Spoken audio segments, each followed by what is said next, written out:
भक्ति रिटायरमेंट बुढ़ापा में करेंगे,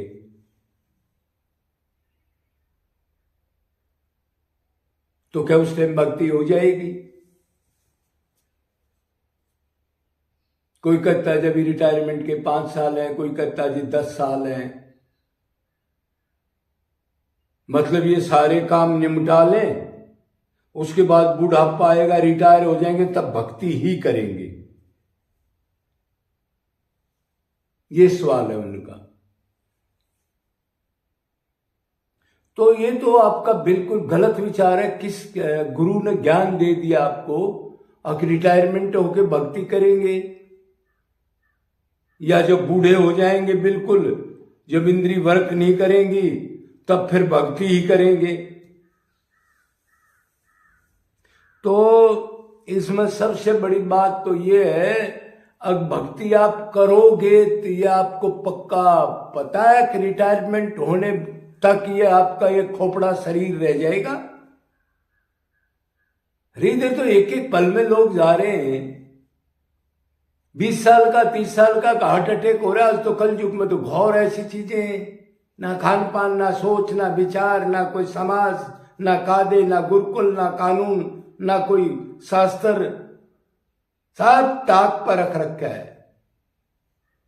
सब कुछ दूषित, ब्राह्मणी, अक्षरी, वैश्य, शूद्र, ब्रह्मचारी, वानप्रस्थ, सन्यासी, सब अशुद्ध घूम रहे। तो आपको गारंटी आप लिखा के लाए हो, अब 5 साल रिटायरमेंट के रह रहे, उसके बाद भक्ति करूंगा।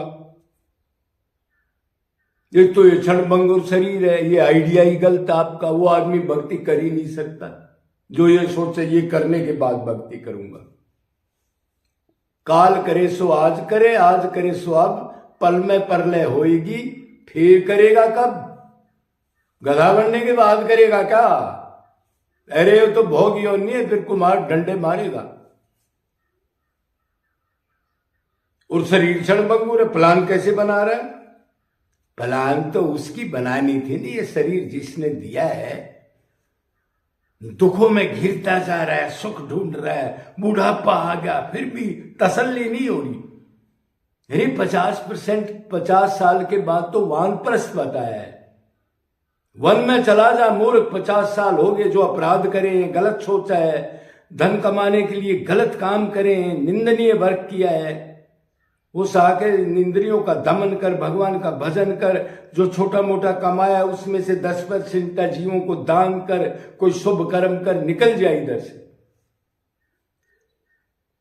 तो अभी समझ गए होगे एक पॉइंट। दूसरा पॉइंट,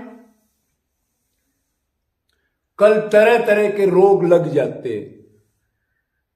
कहीं इधर से दुख रहा है, कहीं इधर से दुख रहा है, कहीं इधर से दुख रहा है, फिर शरीर याद आएगा, हाय हाय क्या भक्ति करेगा?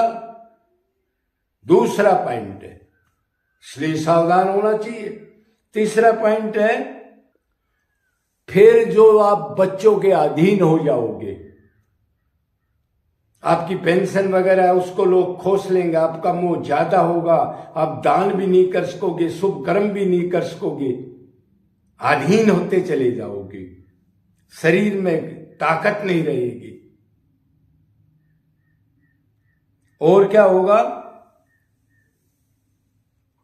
सेवा भी नहीं कर पाएंगे, शरीर ऐसा हो जाएगा। भक्ति का सेवा जरूरी है। भक्ति भज धातु से मिली है। भज का मतलब है सेवा करना। समस्त जीवों को भगवान समझकर जो हमारे पास सामान दिया है, कर्म योनि में है, उनको दुखी हालत में सेवा में लगा देना। और वो सेवा तन से भी और मन से भी, धन से भी। जब चारपाई से उठा ही नहीं जाएगा तो क्या सेवा करोगे फिर?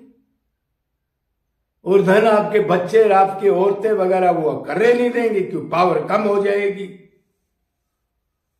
चारों तरफ से लॉस ही लॉस।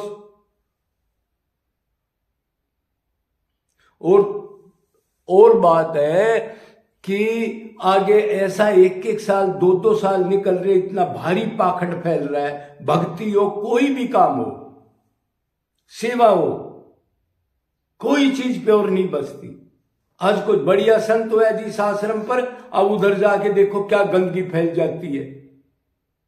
बड़े बड़े धर्म गुरु, जगत गुरु, मूल गुरु और बड़े बड़े विश्व विख्यात अपने आप ही गुरु बनकर बड़े बड़े पंडा लगा के बैठ जाते हैं।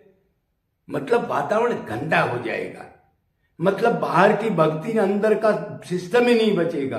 काम, क्रोध, लोभ, विषयों को भोगना उसकी आड़ में और आगे से स्पष्ट दिखना,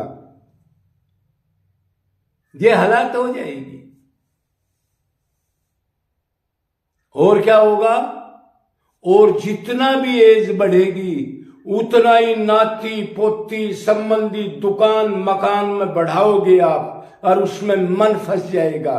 एक दुकान, दो दुकान, अब एक पोता हो गया, एक नाती होगी, उसका फोन आ रहा है, उसकी समस्या है, वो बीमार हो गया, वो फेल हो गया। दिन रात आपका मन नहीं रहेगा। भक्ति तो मन न करनी, ऐसे थोड़ा ही है। अगर 10 माला फेर भी लेगा तो मन तो चारों तरफ रहेगा, अंगेज बुरी तरह। क्या दुर्दशा होगी। बुढ़ापा में भक्ति कर लेगा, एक पल का भरोसा नहीं। और आज कह रहा है तमोगुण, रजोगुण, सतोगुण ऐसे हैं, थोड़ी देर में विचार बदल जाएगा। इसलिए वो कहते पुण्य कर्म की समझ में आ गई तो उसी टाइम कर लेना, बाट मत देखना उसकी। ना तो ये तमोगुण रजोगुण फिर देख लेंगे, अभी क्या जल्दी है। रे पुण्य कर्म को उसी टाइम करो और पाप कर्म को डिले कर दो, हो सकता है बुद्धि में आ जाए, आप बच जाओ। तो मोटा मोटा काम समझ गए, इसलिए ड्रामेबाजी नहीं चलते। अनंत जन्म बीत गए, रिटायरमेंट होते। और दूसरी बात ये रखो, रिटायरमेंट हो गए तो और भी हौसला रखना, कदे सारा पैसा उन बाबू लोगों को दे दो, बेटे को पोते को लूट लेंगे। कुछ अपने पास रखो, कोई धर्म का काम कराओ। भक्ति करोगे तो अपनी अलग से कुटिया बनाओ, दरख्त लगवाओ, जीव जंतुओं को दिन रात उसको चूगा डालो, दाना डालो, दूसरे जीवों के लिए अन्नदान, ऐसी चीज भी करो, भक्ति करो। लुट के मत जाना, सब कुछ दे करके बैठ गए अनाथ आश्रम में। सावधान, समय कम है, गधा कुत्ता बनना पड़ेगा। बंदोबस्त कर सकते हैं, टाइम नहीं लगेगा, 1 मिनट भी छुटवा लिया जाएगा शरीर। ये मत सोचना 10,000 रुपए थे मैं दान कर दूंगा। अरे मूर्ख, पहले क्यों नहीं किया, अब कर देगा। अब तो दूसरे खाएंगे, तू डंडे खाएगा जा करके। अपने बेटे पोते समझ के उनमें आसक्त हो गया, वो अलग जाएंगे, तू अलग कर्म से जाएगा, फिर नया माँ बाप बनाएगा। अनंत बार गधे कुत्ते में अनंत बार ये मोह किया, अनंत बार दुख भोगा, अनंत बार अनंत योनियों में कीड़े मकोड़े में भोगता रहा। अब तो पेट नहीं भरा, सावधान हो जा, अभी कर ले प्लान, मत बना, डूब जाएगा। सर्वेशु कल्पेशु भोगेगा। जल्दी कर, छोड़ दे उस हाड को, मत चूस। रिटायरमेंट का जब गुजारा हो रहा है तो जरूरी है। भगवान ने इतना दिया है, उसी की भक्ति नहीं करता, रिटायरमेंट मरते दम तक उनकी लेबर करेगा। और वो तेरे से लेबर कराएंगे जो तेरे बन रहे, और बाद में तेरे सिर को फोड़ेगा तेरा लड़का ही। वो बांस को खोपड़े में डालेगा, दाग दे देगा तेरे को और माल को लूट लेगा। सावधान, बोलो वृंदावन।